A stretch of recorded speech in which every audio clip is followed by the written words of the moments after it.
வணக்கம் நேயர்களே, இது உங்கள் அபிமான வின் தொலைக்காட்சியின் உரிமை குரல் நிகழ்ச்சி. இந்த நிகழ்ச்சியின் வாயிலாக மீண்டும் உங்களை சந்திப்பதில் பெரும் மகிழ்ச்சி. நேயர்களே, நாட்டில் நடக்கும் பல்வேறு சம்பவங்களை உடனுக்குடன் உங்களோடு கூட பகிர்ந்து கொள்ளும் முயற்சி தான் இந்த உரிமை குரல் நிகழ்ச்சி. அந்த வரிசையில் இன்றைய விவாதத்தில் நாம் எடுத்துக்கொள்ளக்கூடிய தலைப்பானது நடந்து முடிந்த சட்டப்பேரவை மானிய கோரிக்கை பற்றிய ஒரு பார்வை. சாதனை படைத்த 110 விதியின் கீழ் ஏறக்குறைய 181 அறிவிப்புகள் என்பதான ஒரு செய்தி ஒருபுறம். அது மட்டுமல்லாமல் இந்த மானிய கோரிக்கையின் போது பல்வேறு விதமான அறிவிப்புகளை அறிவித்திருக்கிறார்கள். இந்த அறிவிப்புகள் பலர் மக்கள் மத்தியிலும் மகிழ்ச்சி அளித்தாலும் கூட எதிர்க்கட்சிகள் தங்களுடைய கடமைகளை ஆற்ற முடியாமல் திணறினோம். எங்களுக்கான உரிமைகளை நாங்கள் பேச முன்வருகிற பொழுதெல்லாம் சட்டப்பேரவையில் எங்களுக்கான வாய்ப்புகள் மறுக்கப்பட்டது என்பதாக தொடர்ந்து சட்டப்பேரவையில் இருந்து வெளிநடப்பு செய்ததும் வெளியேற்றப்பட்டதுமான காட்சிகளை குறித்த செய்திகளும் ஒரு புறம் இருக்கிறது. இந்த நிலையில் பல்வேறு விதமான அறிவிப்புகளை அறிவித்திருக்கிறார்கள். அள்ளி தந்திருக்கக்கூடிய இந்த அறிவிப்புகள் எல்லாம் நிறைவேறுமா என்பதான ஒரு கேள்விக்கணை ஒருபுறம். மறுபுறம் இந்த அறிவிப்புகள் எல்லாம் வெறும் அலங்காரமாக தான் இருந்து கொண்டிருக்கிறதாக ஒரு செய்தி ஒருபுறம் மறுபுறம் என்பதான ஒரு பார்வை இருக்கிறது. எனவே இந்த விவாதத்தில் பல்வேறு கருத்துக்களை பேசியிருக்கிறோம். இந்த கருத்துக்களோடு நம்முடைய வினாக்களுக்கு விடையளிப்பதற்காக நம்முடைய அரங்கிற்கு கொங்கு பேரவை தலைவரும் சட்டமன்ற உறுப்பினருமான திரு தனியரசு மத்தியில் வந்திருக்க ஐயா வணக்கம். அதே போல தன்னுடைய கருத்துக்களை நம்மிடம் பதிவு செய்வதற்காக வழக்கறிஞருமான திரு ரவிக்குமார் மத்தியில் வந்திருக்க ஐயா வணக்கம். அதே போல தன்னுடைய கருத்துக்களை நம்மிடம் பதிவு செய்வதற்காக முற்போக்கு எழுத்தாளர் சங்கத்தினுடைய துணைத் தலைவராக இருக்கக்கூடிய எழுத்தாளர் சுந்தரவள்ளி மத்தியில் வந்திருக்கார் வணக்கம். அதே போல தன்னுடைய கருத்துக்களை நம்மிடம் பதிவு செய்வதற்காக மூத்த பத்திரிகையாளர் திரு மயிலை பாலு அவர்கள் மத்தியில் வந்திருக்கார் ஐயா வணக்கம். நேயர்களே, நிகழ்ச்சிக்குள் நாம் செல்ல இருக்கிறோம். இன்றைக்கு சட்டப்பேரவை மானிய கோரிக்கை பற்றிய ஒரு பார்வை. ஏறக்குறைய இந்த சட்டப்பேரவையுடைய பல்வேறு விஷயங்கள் பேசப்பட்டாலும் கூட 14வது சட்டப்பேரவையினுடைய 10வது கூட்டத்தொடரில் பிப்ரவரி மாதம் 17ஆம் தேதி தொடங்கி ஏறக்குறைய 3-4 கட்டங்களாக நடந்து முடிந்தது. இந்த கூட்டங்களில் ஏறக்குறைய 181 அறிவிப்புகள் வெளியிடப்பட்டிருக்கிறது. இந்த அறிவிப்புகள் எல்லாம் உண்மையிலே நடைமுறைக்கு கொண்டு வந்து மக்களுடைய பயன்பாட்டுக்கு கொண்டு வந்தால் தமிழகம் மிகப்பெரிய வளர்ச்சிக்குரிய மாநிலமாக மாறும் என்பதில் எல்லலும் சந்தேகமில்லை என்பதான ஒரு செய்தியோடு கூட இன்றைக்கு அறிவிக்கப்பட்டிருக்கிற இந்த அறிவிப்புகளை செயல்படுத்துவதற்காக நிதிநிலை குறித்த பல்வேறு விஷயங்களும் கூட அறிவிப்பு தெரிவித்திருக்கிறார்கள்.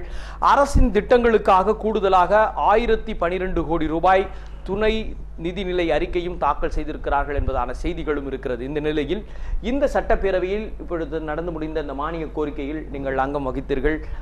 கூட்டத்தொடரில் பல்வேறு கருத்துக்களை எல்லாம் முன்வைத்தீர்கள். அரசினுடைய செயல்பாடுகளை மிக அழகாக பாராட்டியிருக்கிறீர்கள். இந்த நிலையில் சட்டமன்ற உறுப்பினராக இந்த மானிய கோரிக்கை பார்வையை நீங்கள் எப்படி பார்க்கிறீர்கள்? ஏற்கனவே நம்முடைய தமிழ்நாடு சட்டமன்ற பேரவை சிறப்புக்குரியது. மாண்புகளும் மரபுகளும் பின்பற்றப்படுகின்ற ஒரு மிகச்சிறந்த வரலாற்று சின்னமாக சுதந்திரத்தின், ஜனநாயகத்தின், மக்களாட்சியின் தலைமை அதிகார மையமாக இருக்கிற ஒரு வடிவம் தான் தமிழ்நாட்டினுடைய சட்டமன்ற பேரவை. இந்த தமிழ்நாடு சட்டமன்ற பேரவை 14வது சட்டமன்ற பேரவையாக மாண்புமிகு அனைத்து இந்திய அண்ணா திராவிட முன்னேற்ற கழக அரசு, மாண்புமிகு புரட்சித் தலைவர் அம்மா அவர்கள் 3வது முறையாக பொறுப்பேற்ற காலத்திலிருந்து இன்று 10வது கூட்டத்தொடர் நடந்து 10வது கூட்டத்தொடர் வரை ஏறத்தாழ 189 அறிவிப்புகள் வழியாக 900 அறிவிப்புகள் மக்கள் நல திட்டங்களை அறிவித்ததன் வழியாக சுதந்திர தமிழ்நாட்டில், இந்தியா சுதந்திரம் பெற்ற பிறகு தமிழ்நாட்டு அரசியல் வரலாற்றில், நிர்வாக வரலாற்றில் இதுவரை வேறு எந்த அரசும் சாதித்திட முடியாத அளப்பரிய சாதனைகளை, மக்களுக்கான பல்வேறு துறை சார்ந்த மறுமலர்ச்சிக்கான திட்டங்களை இதுவரை இந்தியாவில் இருக்கிற வேறு எந்த மாநிலமும் கடைபிடிக்க முடியாத அளவிற்கு, அல்லது உலகத்தில் இருக்கிற வேறு எந்த அரசும் மக்களின் மீது கடைசி மனிதனுடைய வாழ்வு முன்னேறுகிற திட்டங்கள் என்று பார்க்கின்ற அளவில் வடிவங்களில் தமிழ்நாடு சட்டமன்ற பேரவை தான் இந்தியாவிற்கும் ஏன் உலகத்திற்கே ஒரு ஜனநாயக மக்களாட்சி மரபை பின்பற்றி மக்களுக்கு தொண்டு செய்வதில் எவ்வளவு ஒரு உயர்ந்த பண்பை பின்பற்ற வேண்டும் என்பதற்கான அனைத்து வடிவமும் அனைத்து தகுதியும் இருக்கிற ஒரு வலிமையான ஜனநாயகவாதி புரட்சித் தலைவி அம்மா அவர்கள் இந்த சட்டமன்ற பேரவையும் அவ்வாறே நடத்தினார். இப்போ இந்த 110 விதியை பற்றி சில பேர் விமர்சனம் பண்ணுறாங்க. அது 110 விதி இதுவரைக்கும் நம்ம செயல்படாத மாதிரி தவறான சில புள்ளி விவரங்களை சொல்கிறாங்க. நம்ம ஏற்கனவே மருத்துவ படிப்புகள் சுதந்திரம் பெற்ற காலத்திலிருந்து வெறும் 2200 மருத்துவ பட்ட படிப்புகள் தான் இருந்தது. இப்போ அம்மா புரட்சித் தலைவர் அம்மா அவர்கள் ஆட்சி பொறுப்புக்கு வந்தபடி 700 மருத்துவ படிப்புக்கான இடங்களை புதிதாக உருவாக்கியவர். அது மாதிரி திராவிட முன்னேற்ற கழகத்தினுடைய ஆட்சியில் 4 ஆண்டுகளில் வெறும் போக்குவரத்துக்கான பணிமனைகள் வெறும் 10 தான் துவக்கியிருந்தாங்க. சென்ற 2006, 2011 ஆண்டுகளில் ஆனால் இந்த 4.5 ஆண்டுகளில் புரட்சித் தலைவர் அம்மா ஆட்சியில் 73 புதிய அரசு பணிமனைகள் உருவாக்கப்பட்டு அது வேலைகள் நடைபெற்று அது இப்போ செயல்பாட்டில் இருக்கிறது பார்க்கணும். அது மாதிரி அம்மா குடிநீராக இருந்தாலும், குழந்தைகள் பரிசு பெட்டங்களாக இருந்தாலும், அம்மா சிமெண்ட்டாக இருந்தாலும் தாராளமாக தங்கு தடை இல்லாமல் கிடைக்கிறது. பெரிய திட்டங்கள், அதாவது நீங்கள் நம்ம வண்டலூர் பகுதியில் தீர்மானிக்கப்படுகிறது மாதிரி நகரங்கள் மாதிரியான இடங்களில் நிலம் கையகப்படுத்துவது அல்லது மத்திய அல்லது பல்வேறு நிறுவனங்களிடமிருந்து அனுமதியை பெறுவதில் ஏற்படுகிற தாமதத்தை தவிர வேறு எந்த திட்டத்தையும் அறிவித்துவிட்டு அதை செயல்படுத்தக்கூடாது என்று நினைக்கின்ற அளவிற்கு அரசு அல்லது புரட்சித் தலைவர் அம்மா அவர்கள் எப்பொழுதும் அதிலிருந்து பின்வாங்கியதாக வரலாறு இல்லை. அறிவிக்கப்பட்ட திட்டங்கள் அனைத்து மிகச்செவ்வனே மிகச்சிறப்பாக நடைபெற்றிருக்கிறது. உதாரணத்திற்கு நம்ம சான்றோர் பெருமக்களுக்கு பெண்ணிக்குவினுடைய சிலைக்கு நேற்று ஸ்டாலின் மாலை போட்டிருந்தா கூட நீங்கள் அந்த கம்பீரத்தை பார்த்துருப்பீங்க. அதாவது சுதந்திரத்திற்கு முன்னுடைய அந்த சிலையை அந்த அம்மாவர் புரட்சி தலைவர் அம்மா அவர்கள் கட்டி எழுப்பி இருக்கிற அந்த முல்லை பெரியாறு அல்லது தென் மாவட்டத்தின் மக்களுடைய குடிநீர் பஞ்சத்தை போக்கிய, விவசாயிகளினுடைய வாழ்வாதாரத்தை, உணவு பஞ்சத்தை போக்குவதற்கு ஆங்கிலேய பொறியாளரால் கட்டி முடிக்கப்பட்ட அந்த வெள்ளை சான்றோனுக்கு கூட சிலையை வெடித்து அவனை பெருமைப்படுத்துவதில் புரட்சி தலைவர் அம்மாவை தவிர இந்தியாவில் யாருக்கும் அந்த பெருமை வராது, அந்த சிறப்பு அந்த எண்ணம் வராது. அந்த சிலைக்கும் ஸ்டாலின் போய் மாலை வெடிச்சது நானே கூட பெருமைப்பட்டேன், ரொம்ப மகிழ்ச்சியாக இருந்துச்சு. அது மாதிரி வீரபாண்டி கட்டபொம்மனாக இருந்தாலும், மாவீரன் தீரன் சின்னமலையாக இருந்தாலும், கவிஞர் தேசிய விநாயகம் பிள்ளையாக இருந்தாலும், எல்லா துறை ராஜராஜ நம்ம கரிகால் சோழனுக்கு மணிமண்டபமாக இருந்தாலும் அவைகளெல்லாம் கட்டி முடிக்கப்பட்டு மக்கள் சமூகங்கள் பார்த்து அனுபவிக்கிறத பார்க்குறோம். ஆகவே 110 விதி என்பது 99 விழுக்காடு திட்டங்கள் நடைமுறைப்படுத்தப்பட்டு மக்கள் அனுபவித்து வருகிறாங்கிறத உண்மை. சட்டமன்றமும் ஜனநாயக மரபுகள், மாண்புகள், விதிகள் பின்பற்றப்பட்டு அதனுடைய மாண்புக்கு மாண்பு சேர்க்கிற வகையில் தான் அரசு புரட்சி தலைவர் அம்மாவில் நடந்திருக்கிறாங்களோ என்னுடைய கருத்து. சரி, சட்டமன்ற உறுப்பினர் திரு தனியரசு தன்னுடைய சட்டப்பேரவையில் புகழாரம் சூட்டியதை விட கூடுதலாகவே இன்றைக்கு நம்முடைய அரங்கிலும் கூட பல அரசினுடைய சிறப்பு அம்சங்களை பட்டியலிட்டு அதற்கான புகழாரங்களை மெருகூட்டி இருக்கிறார் என்பதான நிலை இருந்தாலும் கூட ஒரு அரசு ஒரு விஷயங்களை செய்கிற பொழுது பொதுவாக நாம் விமர்சித்து விடுவது என்பது சால சிறந்ததாக இருக்க முடியாது.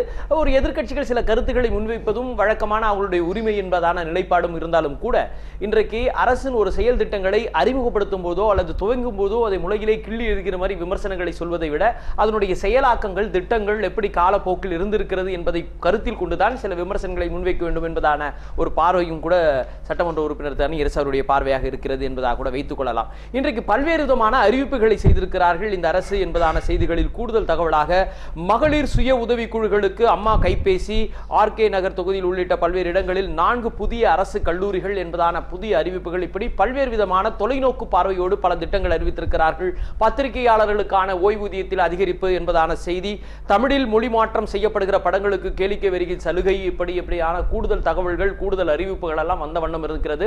இந்த அறிவிப்புகள் எல்லாம் உண்மையிலே நடைமுறைப்படுத்தி மக்களுக்கு சென்றடையுமா என்ற எதிர்நோக்கோடு எல்லோரும் காத்திருக்கிறார்கள் என்ற ஒரு பார்வை ஒரு புறம் இருந்தாலும் கூட இன்றைக்கு வழக்கறிஞர்கள் தொடர்ந்து போராட்ட களங்களில் எல்லாம் அரசுக்கு எதிரான அல்லது நீதிமன்றத்தின் உரிமைகளுக்காகவும் சில நேரங்களில் பல களங்களை சந்திக்க வேண்டிய சூழல்கள் எல்லாம் இருந்தது. இந்த நிலையில் இன்றைக்கு அது எல்லாம் மாறுபட்டு இன்றைக்கு சட்டப்பேரவையில் நடந்து முடிந்த அந்த சட்டப்பேரவை மானிய கோரிக்கைகள் எதிர்க்கட்சிகளுக்கு சரியான உரிமைகள் கொடுக்கப்படவில்லை என்பதான புகார்கள், பல்வேறு விதமான எதிர்ப்பலைகள் எல்லாம் இருந்தது. இதை நீங்கள் எப்படி பார்க்கிறீர்கள்? நீங்க ஆரம்பிக்கும் போதே ஒரு தெளிவான ஒரு விஷயம் சொன்னீங்க. என்னன்னா, ஒரு ஸ்கீம் அனௌன்ஸ் பண்ணும்போதே அதை வந்து நெகட்டிவ் ப்ரொஃபைலில் வந்து திங்க் பண்ணக்கூடாது அப்படின்றதுக்கு உதாரணம் என்னன்னா, ஒரு விஷயத்தை வந்து ஒரு ஏற்கனவே சட்டசபையிலேருந்து தப்பும் சட்டசபையில் அங்கம் வகிக்கிற ஸ்டாலின் வந்து ரொம்ப ஒரு குழந்தைத்தனமாக ஒன்று சொன்னார். என்ன சொன்னார்னா, இந்த மாதிரி அம்மா வந்து இந்த மகளிர் சுய உதவிகள் வந்து செல்ஃபோன் கொடுத்துருக்காங்க, அதை வந்து ஒரு நகைச்சுவையாக சொல்கிறான்னு சொல்லிட்டு அவர் ரொம்ப அவரு தன்னைத்தானே கேள்விக்குரியதாகிட்ட ஒரு விஷயம் என்னன்னா, அவர்கள் கொடுப்பார்கள், அதற்கு யார் சிம் கார்டு கொடுப்பார்கள்?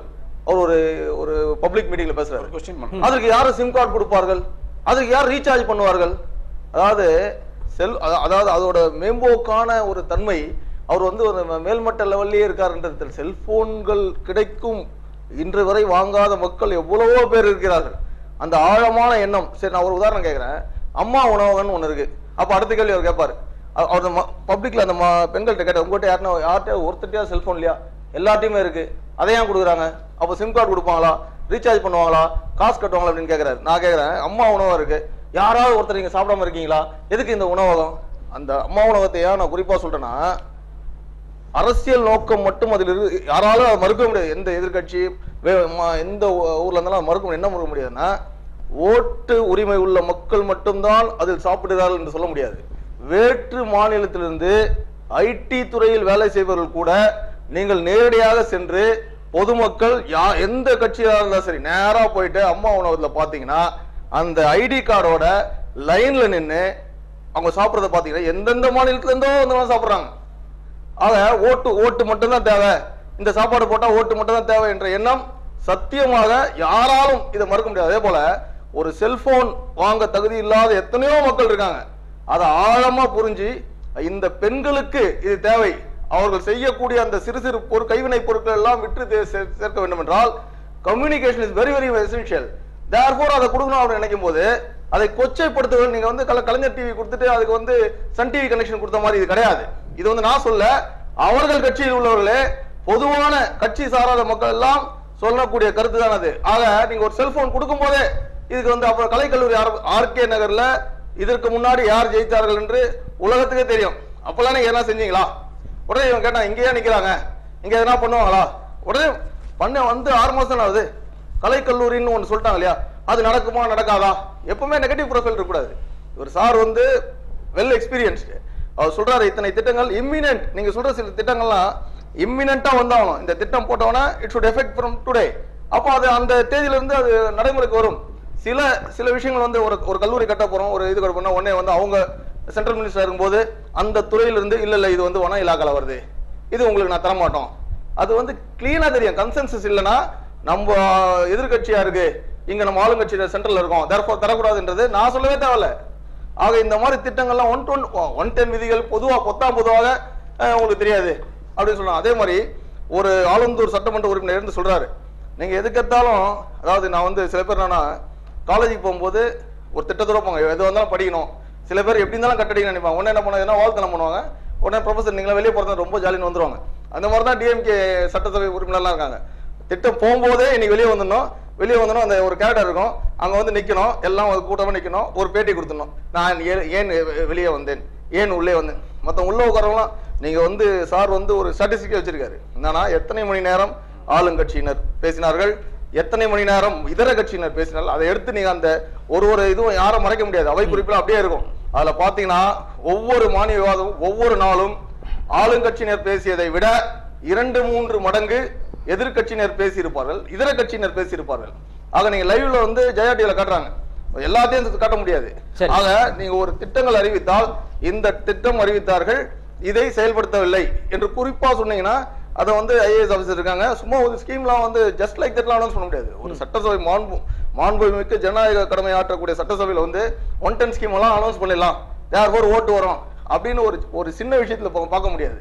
இந்த ஸ்கீம்லாம் அனௌன்ஸ் பண்ணி எல்லாருக்கும் எஃபெக்டிவ் கொடுக்கணும். வண்டலூர் இதாண்ட வந்து அந்த வந்து விவசாயிகள் போராட்டம் பண்றாங்க, மாற்று கட்சியில போராட்டம் பண்றாங்க, நிலம் எடுக்க முடியாது, தேர்ஃபோர் 3A நோட்டீஸ் கொடுக்கணும், அவன் கோர்ட்டுக்கு போவான், அதுக்கப்புறம் என்ஹான்ஸ்மென்ட் இருக்கு, நிறைய விஷயம் இருக்கு.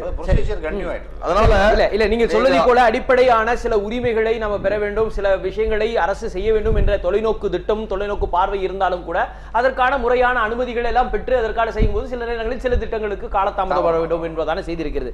ஆனால் எதிர்க்கட்சிகள் முன்வைக்கக்கூடிய ஒரு ஒற்றை வார்த்தை டன் கணக்கில் 110 என்று சொல்வதாக ஒரு செய்தி இல்ல அந்த ஒற்றை வார்த்தை நீங்க சொல்லுங்க, நம்ம தொடர்ந்து பேசுவோம். அந்த ஒற்றை வார்த்தை நீங்க பத்திரிகை ஒரு வார்த்தை நீங்க சொன்னீங்க, அது உங்க மனசுல பத்திரிகை துறையினருக்கு கூட அந்த ஊதியத்தை அதிகமா தர வேண்டும், இது வேற எந்த கட்சி சொன்னாங்க நீங்களே சொல்லுங்க. இல்ல கடந்த காலத்திலும் கூட திமுக கூட அதனுடைய பத்திரிகையாளர் ஓய்வூதியம் அதெல்லாம் அதிகரித்து இருக்கிறார்கள். இல்ல இந்த முதல்வர்கள் அவர்கள் செய்திருக்கிற விஷயத்தை நாம் வரவேற்கிறோம், அதை மறுக்கல. ஆனால் நீங்கள் இந்த ஆட்சியில் மட்டும் தான் செய்தார்கள் என்று சொன்னது தவறு. இல்ல கடந்த காலத்தில் திமுக ஆட்சி காலத்திலும் கூட பத்திரிகையாளர் 3000 ரூபாயிலிருந்து 4000 ரூபாய், 4000 இருந்து 5000 வந்து இதெல்லாம் அந்த ஏற்கனவே செய்தவர்களே வந்து இன்றைக்கு 7000 இருந்து 8000 ஆகி இருக்கிறார்கள் என்பதான ஒரு மகிழ்ச்சி செய்தி. இல்ல ஒவ்வொரு அரசுடைய பார்வையினுடைய தொடர்ந்து மூத்த பத்திரிகையாளர் திரு மயிலை பாலு அவர்கள் எல்லாம் இருக்காங்க, அதெல்லாம் பேசுவாங்க, நம்ம தொடர்ந்து பேசுவோம்.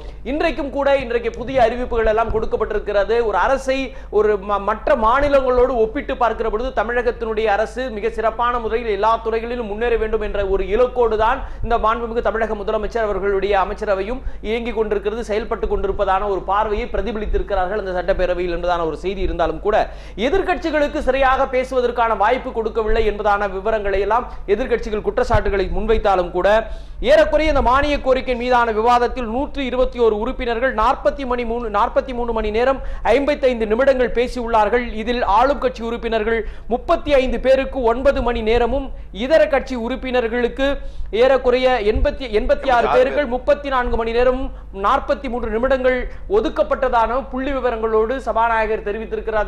செய்திகள் எல்லாம் கூட வெளிவந்திருக்கிறது என்பதான நிலைப்பாடு இருக்கிறது. மரபுகள் முறையாக மரபுகளோடு நடத்தப்பட்டிருக்கிறது. சில நேரங்களில் 0 நேரங்களில் பேசக்கூடாது என்பதான விதிகளை மீறி சிலர் பேச முற்படுகிற பொழுதோ அல்லது அமைச்சர் பேசுகிற போது குறுக்கீடுகள் பேசுகிற பொழுதோ சபை நாகரிகம் கருதி சபாநாயகர் தான் முடிவு செய்ய வேண்டியும் அதை பற்றி விமர்சிப்பதோ அல்லது பற்றி பேசுவது என்பதோ ஒரு முறையாக இருக்காது என்பதான ஒரு பார்வை இருந்தாலும் கூட உங்களை போன்ற இளம் எழுத்தாளர்கள் மிகப்பெரிய படைப்புகள் எல்லாம் படைத்திருக்கிறீர்கள். இளைய எழுத்தாளர்களுக்கு முன்மாதிரியான உங்களுடைய படைப்புகள் எல்லாம் கொடுத்திருக்கிற ஒரு எழுத்தாளராக முற்போக்கு எழுத்தாளராக இருக்கிற சுந்தரவள்ளி, உங்களுடைய பார்வையில் பெண் எழுத்தாளர்களுக்கு ஒரு அங்கீகாரம், அவர்களுக்கான பரிசு தொகை என்பதான அறிவிப்பு, இது மாதிரியான விஷயங்களை நீங்கள் எப்படி பார்க்கிறீர்கள்? அம்மா இலக்கிய விருது என்பதான ஒரு அறிவிப்பை நீங்கள் எப்படி பார்க்கிறீர்கள்? பொதுவாக திராவிட இயக்கங்களினுடைய தொடர் ஆட்சி காலத்துல தமிழகத்தை பொறுத்தவரையில ஒரு 70களுக்கு பிறகு வந்த சட்டமன்றங்களிலே எதிர்க்கட்சியினுடைய மாண்புகள் பொதுவாக பாதுகாக்கப்படவில்லை என்கிற குற்றச்சாட்டு அது எல்லோ ஆட்சியிலும் மாறி மாறி ஏன்னா ஒருத்தர் தாக்கிக் கொள்வது, ஒருத்தர் வந்து வசனங்கள்ல வசை மாறி கொள்வது, அல்லது அங்க பேசுவதற்கு உரிமை வழங்காம இருப்பது, பேச எழுகிற போது மைக்காம அணைத்து வைப்பது, இது மாதிரியான எதிர்க்கட்சிகள் சேர்ந்து கலந்துரையாடி ஒரு விஷயத்தை மக்களுக்காக செய்ய வேண்டும் என்கிற ஒட்டுமொத்தமான மனப்பான்மை இன்றைக்கு கொன்றொழிக்கப்பட்டிருக்கிறது அப்படின்றதான். நீங்க பெண்கள் படைப்பாளர்களுக்கு ஒரு விருது வழங்குறது அம்மா விருது என்பதெல்லாம் எந்த பெண் படைப்பாளர்களாக இருந்து விருது கொடுப்பாங்க அப்படின்னு இன்னைக்கு நான் சொல்றேன், அது நாளைக்கு நடக்கும்.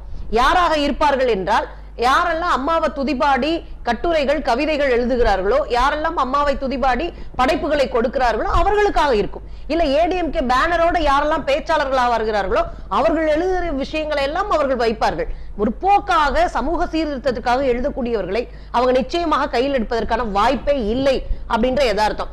இன்னொரு அண்ணா சொன்னாரு, நிறைய நாங்க திட்டங்கள்லாம் போடுறோம், கையெழுத்தாகி வர்றதுக்கு மத்திய அரசாங்கத்திலிருந்து கையெழுத்தாகிறதுல முன்ன பின்ன ஆகணும். எனக்கு புரியவே இல்லை.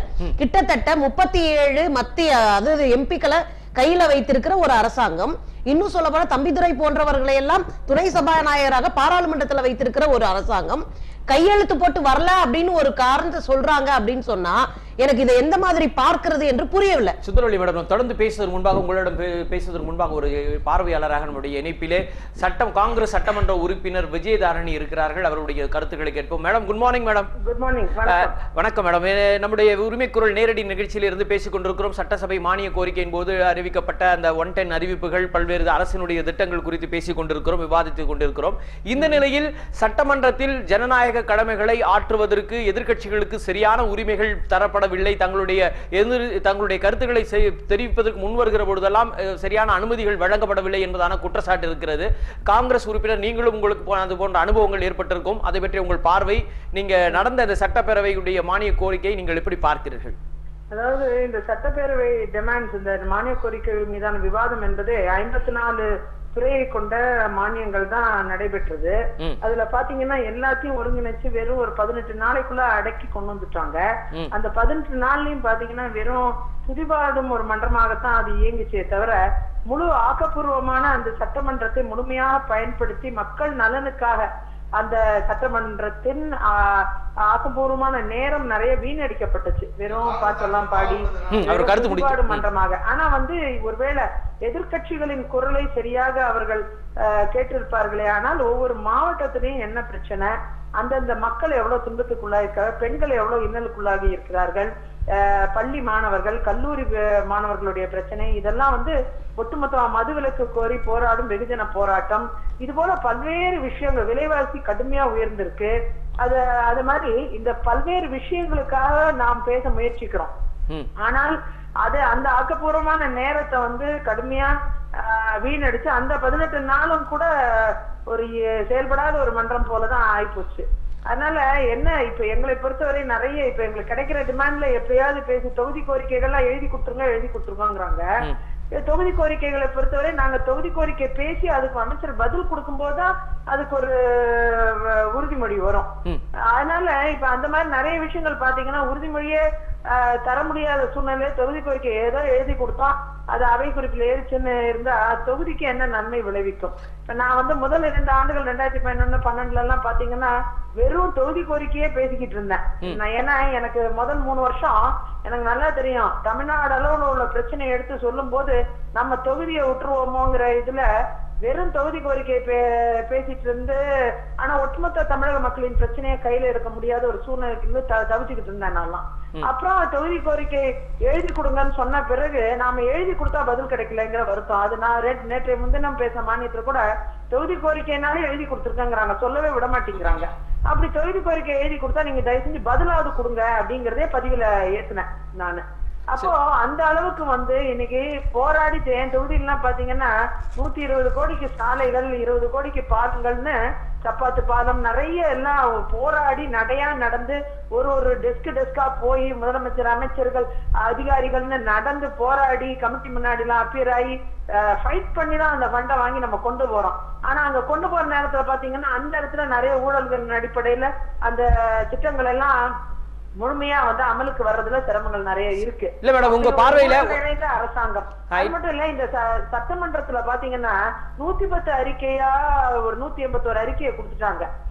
ஆனா அந்த கிட்டத்தட்ட 2 லட்சம் கோடிக்கு மேல நிதிகள் அதுக்கு.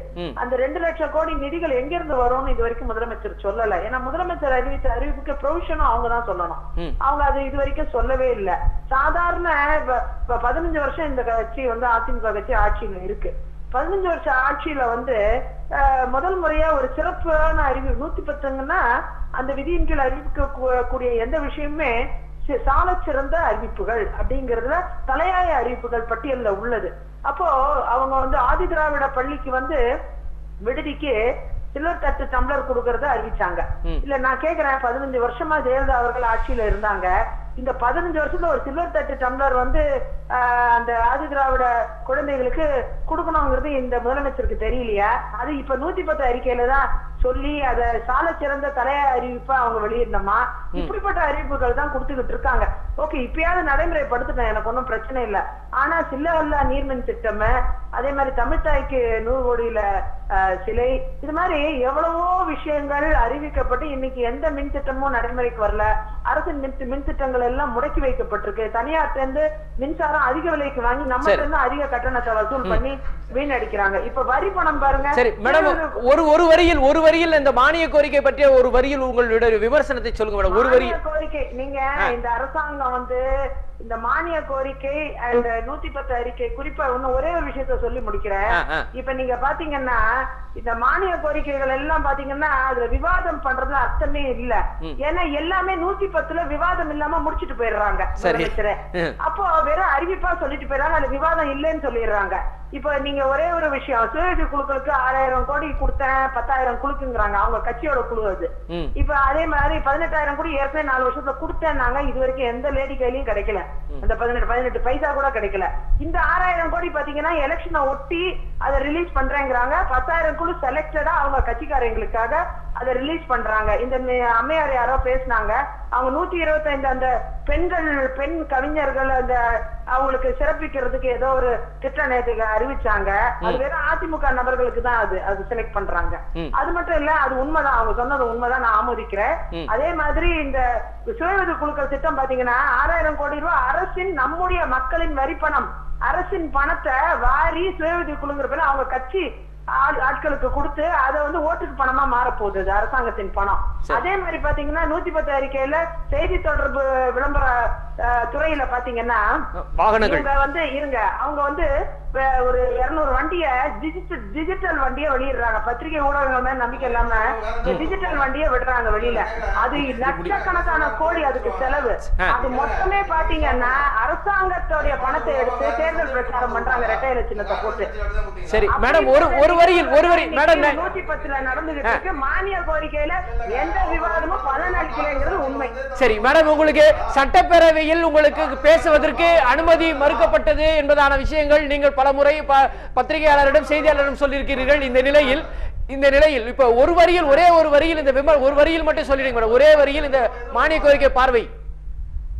மானிய கோரிக்கை பார்வை என்பது ஒரு அதாவது மானிய கோரிக்கை மீது விவாதமே இல்லாத ஒரு அவையாதான் காணப்பட்டது.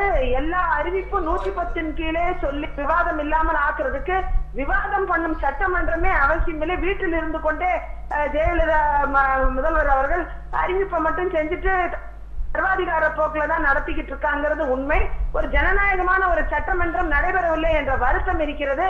எது எப்படியாக இருந்தாலும் போராடி பெறும் தன்மை என்பது என்னிடமெல்லாம் இருந்து கொண்டிருக்கிறது. அதனால என்னுடைய தொகுதி மக்களை என்னால் முடிந்தவரை சந்தோஷமாக வைத்துக் கொள்ள நான் முயற்சிக்கிறேன். தமிழ்நாடு மக்கள், ஒட்டுமொத்த தமிழ்நாடு மக்களும் சந்தோஷப்படும் அளவிற்கு ஒரு மாற்றத்தை உருவாக்கக்கூடிய ஒரு சட்டமன்றமாக நிச்சயமா வரும் காலங்களில் வரும் இளம் தலைமுறை தலைமை ஏற்கக்கூடிய ஒரு அவையாக இது மாறும் பொழுதுதான் இந்த நாட்டு மக்கள், இந்த தமிழக மக்களுக்கு நன்மை விளைவிக்கும்.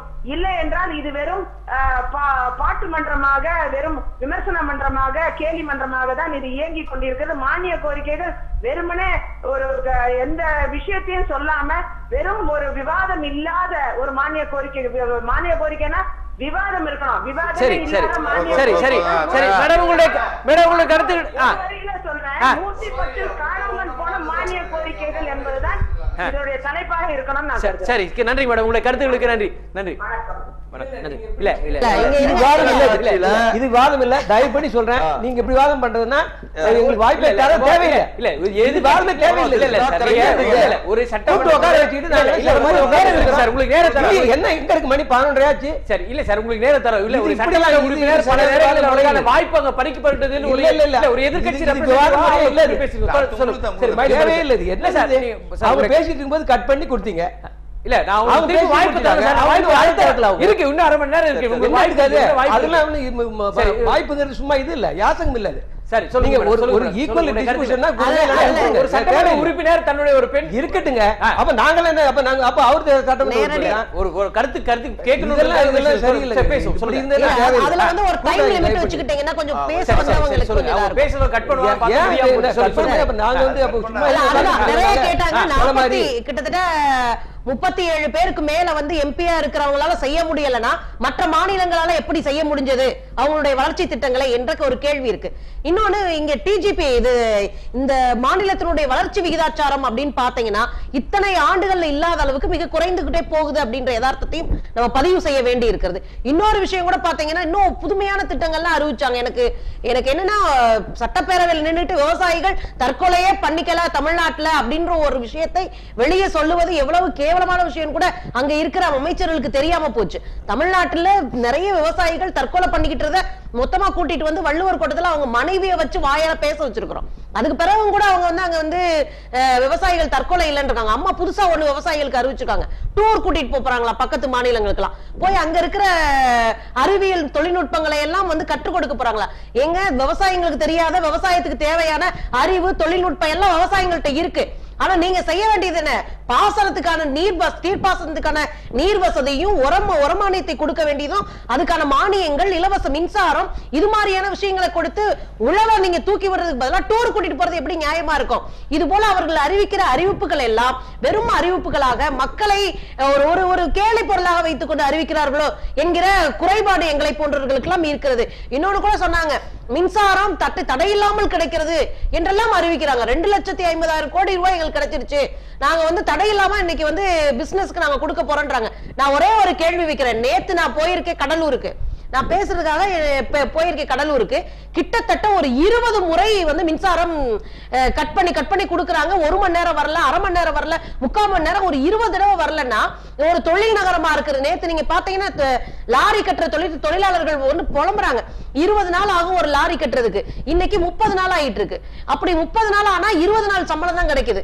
அந்த 20 நாள் சம்பளத்துல சாப்பிட கூட முடியாது என்கிற சூழல்ல தமிழ்நாடு போயிருக்கு. பக்கத்து மாநிலத்துக்காரங்க 10,000 கோடி ரூபாய் தமிழ்நாட்டில இருந்து முதலீடு எடுத்துட்டு போக முடியும் ஒரு கர்நாடக முதலமைச்சர் அப்படின்னா, உள்நாட்டுல நம்ம என்ன பண்ணிட்டு இருக்கிறோம் கேள்வி இருக்கு. சரி, நீங்கள் குறிப்பிட்டதை போல இன்றைக்கு மத்திய தணிக்கை வாரியம் கூட ஒரு கடுமையான ஒரு குற்றச்சாட்டை அரசின் மீது வைத்திருக்கிறது. போக்குவரத்து கழகங்கள் மற்றும் மின்வாரத்தின் மோசமான நிதி மேலாண்மை காரணமாக அரசுக்கு ஏறக்குறைய 13,000 கோடி ரூபாய் இழப்பு ஏற்பட்டுள்ளதாக மத்திய கணக்கு தணிக்கை அதிகாரி கூட ஒரு கருத்து தெரிவித்திருக்கார் என்பதான செய்தி இருக்கிறது. இந்த நிலையில் கூட மூத்த பத்திரிகையாளர் திரு மயிலை பாலு சார், உங்களுடைய நேரத்திலும் இப்பொழுது உங்களுடைய பார்வையாக இன்றைக்கு அரசு சட்டப்பேரவையில் அறிவித்திருக்கிற இந்த மானிய கோரிக்கையில் டன் கணக்கில் அறிவிக்கப்பட்ட 110 அறிவிப்புகள் பற்றிய விமர்சனங்கள் எதிர்க்கட்சிகள் முன்வைத்திருக்கிறார்கள் என்றாலும் கூட ஒரு பத்திரிகையாளராக இந்த மானிய கோரிக்கையினுடைய பார்வையை நீங்கள் எப்படி பார்க்கிறீர்கள் சார்?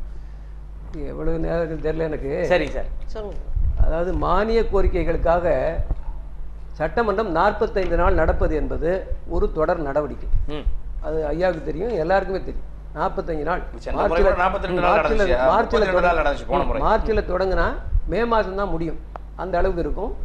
ஒவ்வொரு துறைக்கும் ஒவ்வொரு நாள் அப்படிங்கிறது தான் வந்து ஒரு வழக்கமான ஒரு இயல்பாக இருந்தது. சிறு சிறு துறைகள் மட்டும் இரண்டாக அவ்வளவுதான். 3 துறை 4 துறை 5 துறை எல்லாம் வந்து கிடையாது, ஒரே நாளில் இருப்பதில்லை. இப்ப இந்த முறைகளெல்லாம் மாறிவிட்டது.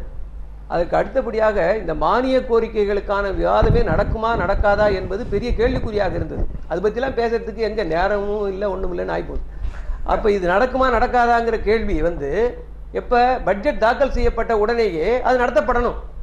எவ்வளவுக்கு வந்து காலம் தாழ்த்தி இதை நடத்துங்கன்னு எல்லாரும் கேட்டு தான் நடத்திருக்காங்க. அது மட்டுமல்ல, நீதிமன்றத்தில் போய் நீதிபதி ஒரு கேள்வி கேட்கிறார், நீங்க சட்டமன்றத்தை வந்து எப்போ கூட்ட போறீங்க அப்படின்னு கேட்டப்போ நாங்கள் இது ஆகஸ்ட் மாதம் கூட்டலாம்னு இருக்கிறோம் அப்படின்னு சொன்னதாலே நீ கூட்டியிருக்காங்க.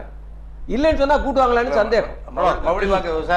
அந்த விசாரணை வரும்போது நீங்க சட்டமன்றத்தை எப்ப கூட்ட போறீங்கன்னு ஒரு கேள்வி கேட்டப்ப நாங்க ஆகஸ்ட் மாதம் கூட்டுவோம்னு ஒரு வாக்குறுதி கொடுத்துட்டு கூட்டுறீங்க.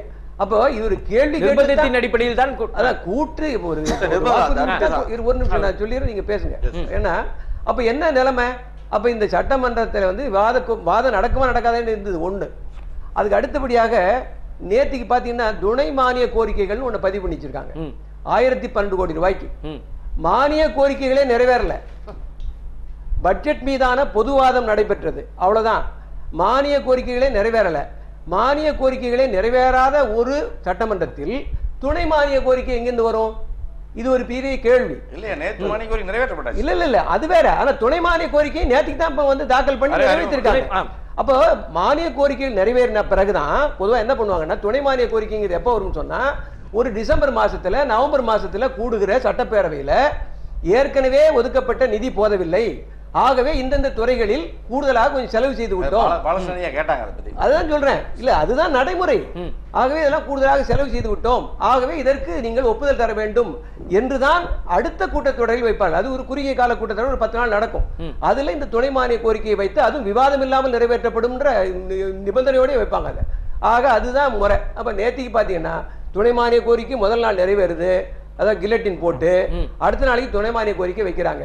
அப்ப என்ன அர்த்தம்? இந்த சட்டமன்றத்துக்கு தெரியாமல், சட்டமன்றங்களுக்கு தெரியாமல், விதிமுறைகளுக்கெல்லாம் கவலைப்படாமல் நீங்க ஏற்கனவே ஒரு நிதியை வந்து ஒதுக்கினதாக கணக்கு போட்டுக்கிட்டு அதன் மீது அதிகமாக செலவு செய்து விட்டு துணை மானிய கோரிக்கை வைக்கிறார்கள். இதெல்லாம் இது என்ன முறை? அடுத்தது அதுக்கு அடுத்து இன்னொரு விஷயம் நான் சொல்ல விரும்புறேன். இப்பொழுது நடக்கிற அரசு வந்து அஇஅதிமுக அரசு, அண்ணாவின் பெயரால் நடக்கிற அரசு. ஒரு சட்டமன்ற உறுப்பினர் பேசுகிறார், இந்த இந்து சமய அறநிலையத்துறையின் கீழ் இருக்கிற நிலங்களை எல்லாம் நீங்க வந்து குடியிருப்புதாரர்களுக்கே கொஞ்சம் அவங்களுக்கே கொடுங்க. அதை ஏன்னா கோயில் நிலம் என்பது கோயிலுக்காக என்றைக்கோ எழுதி வைக்கப்பட்டது உண்மைதான். ஆனால் அந்த கோயில் நிலங்கள் எல்லாம் அந்த கோயிலுக்கு வெறும் அர்ச்சனை பண்றதுக்கும் அதுக்கு மட்டும் பயன்படல. இன்னைக்கு பல்வேறு காரணங்கள்ல நிறைய வருமானம் வந்துகிட்டே இருக்கு. அதை வேறு பலவிதமான வகைகளிலே செலவு செய்யறாங்க. அதெல்லாம் இருக்கட்டும், அந்த நிலத்தில் குடியிருப்புகளுக்கு குடியிருங்கன்னு சொல்லிட்டு நான் அதுக்குள்ள போல, அந்த பிரச்சனைக்குள்ள போல. அண்ணா வந்து என்ன சொன்னார்? எதிர்கட்சி உறுப்பினராக அந்த சட்டமன்றத்தில் இருக்கும்போது இந்த கோயில் நிலங்களை பற்றி என்ன சொன்னார் அப்படின்னு ஒரு உறுப்பினர் வந்து அண்ணா சொன்னதை சொல்லுகிறார். கோயில் நிலம் பற்றி அண்ணா என்ன சொன்னார், அது ஏன் வச்சுக்கீங்க, சாதாரண ஏழைகளுக்கு கொடுங்க அப்படின்னு அண்ணா சொன்னார்னு சொன்னா இது அவை குறிப்பிலிருந்து நீக்கப்படுகிறதுங்கிறாங்க. அப்ப அண்ணா சொன்னதுக்கே இதான் நிலைமை இன்னைக்கு சட்டமன்றத்தில்.